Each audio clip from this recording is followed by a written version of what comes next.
বিষ্ণুপ্ৰসাদ ৰাভাদেৱৰ মৃত্যু তিথি আৰু সৰস্বতী ডক্টৰ নিৰ্মলপ্ৰভা বৰদলৈ বাইদেউৰ উপজা দিনটি আমাৰ চিপাঝাৰ লেখিকা সমাৰোহ সমিতিয়ে প্ৰত্যেক বছৰে উদযাপন কৰি আহিছে। এইবাৰো আমাৰ চিপাঝাৰ লেখিকা সমিতিয়ে বিভিন্ন কাৰ্যসূচীৰে উদযাপন কৰিছে। আমাৰ আজি ৰাতিপুৱাৰ পৰা কাৰ্যসূচী চলি আছে। ৰাতিপুৱা বন্তি প্ৰজ্বলন হৈ গৈছে। তাৰপিছত আমাৰ আলোচনা চক্ৰ আছিলে, গীত কবিতাৰ অনুষ্ঠানৰ উপৰি আমাৰ সম্বৰ্ধনা কাৰ্যসূচীও আছে।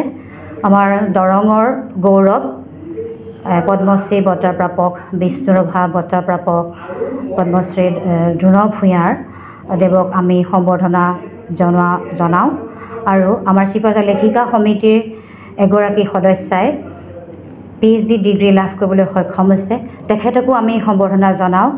ইয়াৰ উপৰিও আমি প্ৰত্যেক বছৰে আমাৰ হাইস্কুল শিক্ষান্ত পৰীক্ষাত যিসকল ল'ৰা ছোৱালীয়ে ভাল ফলাফল দেখুৱাইছে তেখেতসকলক